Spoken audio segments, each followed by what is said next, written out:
Welcome back ناظرین، bulletin کا آغاز کریں گے اہم خبر کے ساتھ۔ Chief of defence forces field marshal Asim Munir نے قومی علماء مشاعر کانفرنس سے خطاب کرتے ہوئے کہا کہ اللہ تعالیٰ نے پاکستان کو اسلامی دنیا میں محافظ حرمین کا شرف عطا کیا ہے۔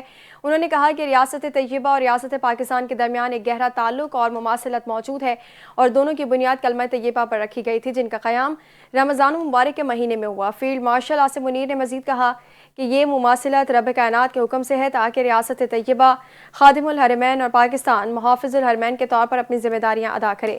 اپنے خطاب میں فیلڈ مارشل عاصم منیر نے کہا کہ آپریشن بنیان المرصوص کے دوران اللہ تعالیٰ کی مدد کو آتے ہوئے دیکھا اور محسوس کیا گیا۔ انہوں نے واضح کیا کہ کسی بھی اسلامی ریاست میں جہاد کا حکم یا فتویٰ دینے کا اختیار صرف ریاست کو حاصل ہے، کسی فرد یا گروہ کو نہیں۔ انہوں نے کہا کہ افغان طالبان کی پشت پناہی سے پاکستان میں فتنہ الخوائش کے ذریعے معصوم شہریوں اور بچوں کو نشانہ بنایا، جبکہ افغانستان سے آنے والی فتنہ الخوائش کی تنظیموں میں 70% افراد افغانی ہیں۔ فیلڈ مارشل عاصم منیر نے دو ٹوک الفاظ میں کہا کہ افغانستان کو فتنہ الخوارج اور پاکستان میں سے کسی ایک کا انتخاب کرنا ہوگا۔ انہوں نے زور دیا کہ پاکستان اپنی سلامتی، عوام کے تحفظ اور خطے کے امن پر کوئی سمجھوتہ نہیں کرے گا۔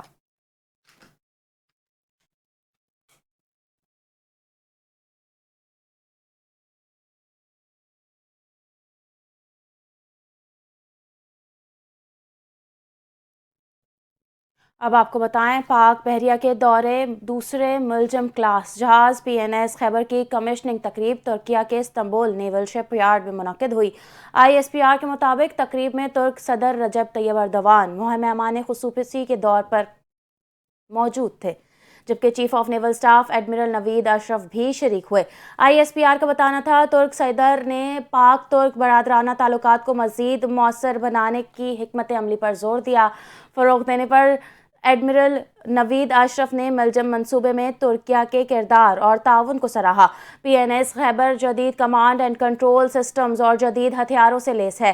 اس موقع پر دونوں ممالک نے بحری سلامتی اور مستقبل کے مشترکہ اقدامات پر بھی تبادلہ خیال کیا، جس سے پاک ترکیہ دفاعی تعاون میں ایک اہم سنگ میل طے ہوگا۔ پاکستان آصف علی زرداری نے اسلام آباد سے بغداد کے سفر کے دوران ایرانی فضائی حدود میں داخل ہوتے ہی برادر اسلامی ملک ایران کے لیے یکجہتی اور خیر سگالی کا پیغام بھیجا۔ صدر مملکت نے یہ پیغام ایرانی سپریم لیڈر اور صدر کے نام بھیجا، جس میں دونوں ممالک کے درمیان باہمی احترام اور تعلقات کے فروغ پر زور دیا گیا۔ یہ اقدام خطے میں دوستانہ تعلقات اور تعاون کو مزید مستحکم کرنے کی کوشش کے طور پر دیکھا جا رہا ہے۔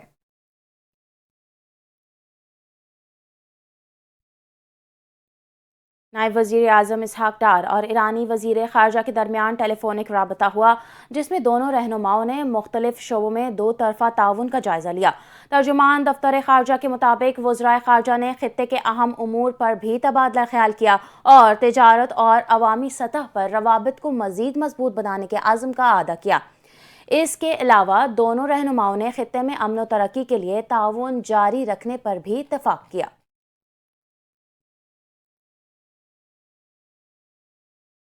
میئر کراچی نے شیرین جناح کالونی میں پارکس، ڈسپنسری، مردہ خانہ اور کمیونٹی سینٹرز کا افتتاح کر دیا۔ تقریب سے خطاب کرتے ہوئے مرتضی وہاب کا کہنا تھا کہ اس حلقے سے الیکشن لڑا ہے، ہم کراچی پر قبضہ نہیں سرسبز کریں گے۔ انہوں نے ایک مرتبہ پھر جماعت اسلامی پر تنقید کی، بولے 30 لوگوں کا دھرنا دے کر سڑکیں بند کرنا کہاں کا انصاف ہے۔ رپورٹ کر رہے ہیں پرویز بلیدی۔ میئر کراچی کہتے ہیں جیسی کرنی ویسی بھرنی، اصول سب کے لیے ایک ہونا چاہیے۔ تحریک انصاف غرور میں مبتلا تھی، دیر سے آئے درست آئے، اگر پی ٹی آئی مذاکرات کی بات مان چکی ہے تو یہ اچھی بات ہے۔ بیرسٹر مرتضی وہاب کا کہنا تھا کہ ٹریفک کی پابندی ضروری ہے، کے ایم سی کی جانب سے ہر ٹاؤن کو صفائی کے کام کرنے کے لیے گاڑیاں دی ہوئی ہیں۔ منافق لوگ میئر پر زیادہ الزام لگاتے رہتے ہیں۔ گجر کورنگی نالے پر کارروائی ہوئی تو لوگوں نے احتجاج شروع کر دیا۔ مزار قائد کے گراؤنڈ کو جماعت اسلامی کے دھرنوں کے لیے مختص کرتے ہیں۔ گجر نالے پہ، اورنگی نالے پہ، محمود آباد نالے پہ کارروائی کروائی چیف جسٹس گلزار احمد صاحب نے کہ یہ انکروچر ہے، ان سب کو فارغ کرو۔ جب کارروائی کرا دی اور ان لوگوں نے احتجاج کرنا شروع کیا تو حکومت کو بلاتے ہیں، کہتے ہیں یار بات سنو، ان کو معاوضہ دو۔ میئر کراچی کہتے ہیں بھتہ خوری سنگین معاملہ ہے۔ شہر میں بھتہ خوری کے حوالے سے آباد کا موقف جیسے سامنے آیا، سی ایم نے نوٹس لیا، سب کو وزیر اعلیٰ نے بلایا اور مسئلہ حل کرانے کی یقین دہانی کرائی۔ کا نام نہیں لینا چاہوں گا، اس لیٹر میں درج ہے۔ جب ان سے تفصیلات میں گئے تو پولیس نے بتایا کہ اس کے اوپر ایف آئی آر کٹی اور ایف آئی آر کٹنے کے بعد یہ کارروائی ہماری جانب سے ہو چکی ہے, گرفتاریاں بھی ہوئی ہیں اور کچھ اس کے اندر انکاؤنٹر بھی ہوئے کہ کارروائی کرتے ہوئے. تو جب ان کو پتہ چلا, ان کو اس بات کا شاید علم نہیں تھا, شاید کوئی کمیونیکیشن کا فقدان تھا, تو وزیر اعلیٰ سندھ نے اس بات پر زور دیا اور ہوم منسٹر صاحب نے اس بات پر زور دیا کہ جو آپ کی ڈیمانڈ ہے, جو آپ کو تحفظ فراہم کرنے کے لیے چاہیے, آپ ہمیں بتائیے, we will do it. Barrister Murtaza باب کا مزید کہنا تھا کہ ہمارا رشتہ عوام سے ہے, ہم عوام اور عوام ہم میں سے ہے. بلال بھٹو کے ویژن کے مطابق ترقیاتی کام جاری رکھیں گے. یہ سال ترقیاتی کاموں کا سال ہے. شہر میں 30 ارب کے ترقیاتی کام کرائیں گے.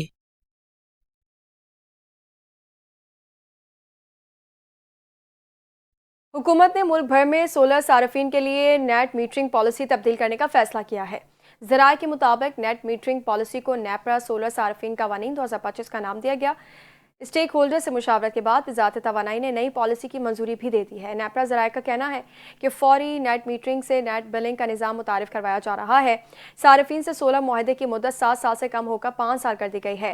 نیٹ میٹرنگ کی مد میں سولر صارفین کو اضافی سرچارج کی جگہ فی یونٹ تبادلہ ملے گا. نئی سولر نیٹ بلنگ فی یونٹ قیمت 11 روپے کی لگ بھگ ہوگی. ذرائع کا بتانا ہے کہ نیٹ میٹرنگ میں سولر صارف 25 روپے 98 پیسے فی یونٹ قیمت کا فائدہ اٹھا لیتا ہے.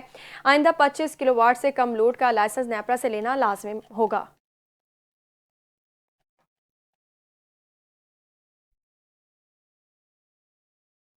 لاہور میں تقریب سے خطاب کرتے ہوئے وفاقی وزیر قانون اعظم نذیر تارڑ نے کہا کہ ملک کو سیاسی اور معاشی استحکام کی اشد ضرورت ہے. انہوں نے کہا کہ جب ملک ترقی کرے گا تو عوام بھی خوشحال ہوں گے. وزیر قانون نے مزید کہا کہ پاکستان ایک پرامن ملک ہے اور موجودہ حالات میں ملک کو میثاق معیشت کی ضرورت ہے تاکہ ترقی کے مواقع بڑھیں اور معاشی استحکام یقینی بنایا جا سکے. انہوں نے کہا کہ ہمیں اپنی کوتاہیوں پر بھی کھل کر بات کرنی چاہیے اور سیاستدانوں کا کام معاملات کو بات چیت اور مفاہمت کے ذریعے حل کرنا ہے.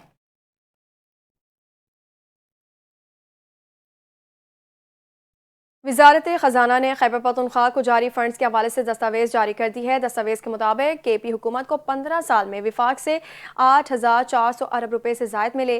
وزارت خزانہ کے مطابق 2010 سے این ایف سی کے تحت خیبر پختونخوا حکومت کو 5,867 ارب روپے ادا کیے گئے. این ایف سی کے تحت صوبوں کو ہر 15 دن میں فنڈز ملتے ہیں اور کے پی حکومت کے کوئی بقایا جات نہیں ہیں.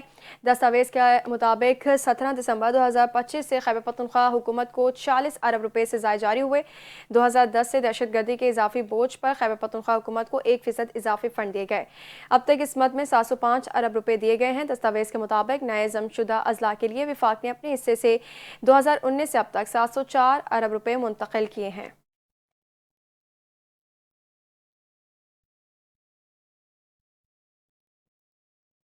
خبر شامل کریں گے. سربراہ تحریک تحفظ آئین پاکستان محمود خان اچکزئی نے کہا اپوزیشن جماعتیں جمہوری ڈائیلاگ کے لیے تیار ہیں, آئیں ایک دوسرے کو معاف کریں اور ہم معاف کرتے ہیں. اسلام آباد میں اپوزیشن نے 2 روزہ کانفرنس کا انعقاد کیا. اس موقع پر پاکستان تحریک انصاف کے رہنما جنید اکبر نے کہا نئی شروعات کرتے ہیں, مل کر بیٹھیں, ہم اپنی اصلاح کرتے ہیں اور آپ اپنی اصلاح کریں. Chairman P T I barrister Gohar نے کہا جب ایسے فیصلے ہوں گے جیسا آج ہوا ہے تو عوام میں مایوسی پھیلے گی. سلمان اکرم راجہ کا اس موقع پر کہنا تھا کہ آج توشخانہ 2 کے فیصلے کی توقع نہیں تھی, اقتدار کی نہیں اصولوں کی جنگ لڑنا چاہیے. سینئر سیاستدان جاوید ہاشمی بولے وہ ٹکراؤ کی سیاست کے حامی نہیں, سب کو مکالمے کی دعوت دیتے ہیں مگر بات آگے نہیں بڑھتی. اس موقع پر نائب امیر جماعت اسلامی لیاقت بلوچ نے کہا پرامن سیاسی جدوجہد کے ذریعے آگے بڑھنا ہوگا. محمود خان اچکزئی نے کہا اپوزیشن جماعتیں جمہوری ڈائیلاگ کے لیے تیار ہیں, آئیں ایک دوسرے کو معاف کریں اور ہم معاف کرتے ہیں.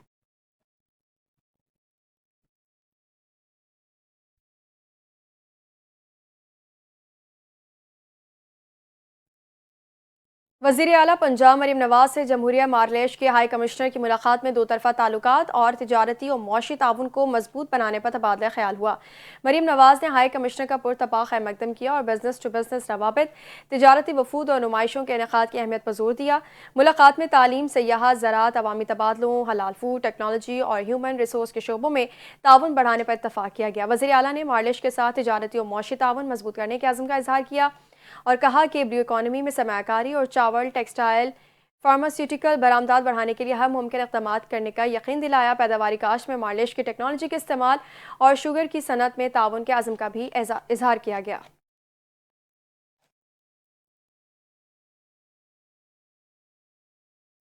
سینئر صوبائی وزیر مریم اورنگزیب نے لاہور میں دسمبر کے سخت موسمی حالات کے باوجود فضائی معیار بہتر رہنے کی رپورٹ دی ہے.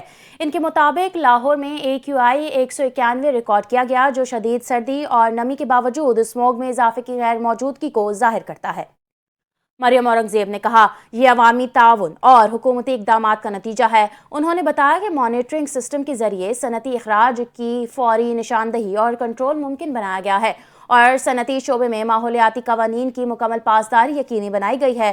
لاہور کے بھٹے اب ماحول دوست نظام کے تحت سفید دھواں خارج کر رہے ہیں. خاتون اول آصفہ بھٹو زرداری نے شہید بے نظیر آباد میں سڑک منصوبوں کا افتتاح کر دیا. مہران ہائی وے اور کرنل موری میں 27 کلومیٹر سڑک کی بحالی مکمل. ایگزیکٹو انجینئر عاصم علی کی خاتون اول کو منصوبوں پر تفصیلی بریفنگ. آصفہ بھٹو زرداری کا کہنا تھا کہ شہید بے نظیر بھٹو کا ویژن پسماندہ اور دیہی علاقوں کو ترقی کی مرکزی دھارے میں لانا ہے. مجموعی طور پر تقریباً 39,000 افراد اس منصوبے سے مستفید ہوں گے، جبکہ کسانوں کو منڈیوں تک رسائی میں بھی سہولت حاصل ہوگی. کراچی سمیت سندھ بھر میں سندھ کلچرل ڈے منانے کا سلسلہ جاری ہے. حسن پہور گوٹ میں واقع اکبر پبلک اسکول اینڈ کالج میں سندھی ثقافت کے حوالے سے تقریب کا انعقاد کیا گیا. کلچرل ڈے کی تقریب میں اساتذہ، طلباء، والدین اور علاقہ عمائدین کی بڑی تعداد نے شرکت کی. اسکول اور کالج کے احاطے کو اجرک، سندھی ٹوپیوں، روایتی بینرز اور ثقافتی سجاوٹ سے آراستہ کیا گیا.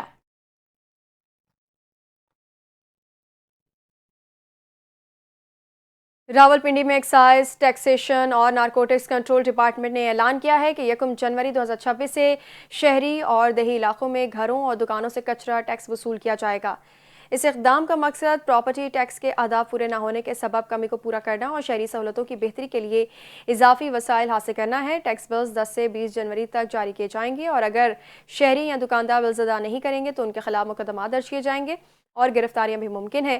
عارضی افرادی قوت روزانہ اجرت پر بلز کی تقسیم کے لیے تعینات کی جائے گی، جبکہ ایکسائز ڈپارٹمنٹ مجموعی وصولیوں کا 10% معاوضہ حاصل کرے گا.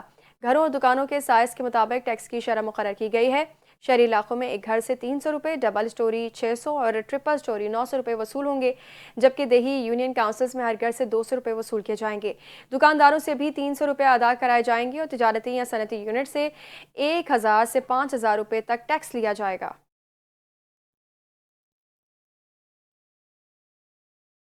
بلوچستان کے موسم کے حوالے سے خبر شامل کریں گے. شمال بالائی بلوچستان میں موسم سرما کی پہلی بارش کا سلسلہ شروع ہو گیا ہے. چمن شہر، قلعہ عبداللہ، توبہ اچکزئی میں تیز ہوا کے ساتھ بارش سے کئی علاقوں میں بجلی کے کھمبے، دیواریں گر گئیں اور درخت اکھڑ گئے. شمال بالائی بلوچستان کے اکثر علاقوں میں بارش کی وجہ سے بجلی کی سپلائی معطل ہو گئی. دوسری جانب بالائی پہاڑی علاقوں میں تیز ژالہ باری ہو رہی ہے. چترال، لوئر اور اپر میں بھی وقفے سے بارش نے موسم مزید سرد کر دیا ہے.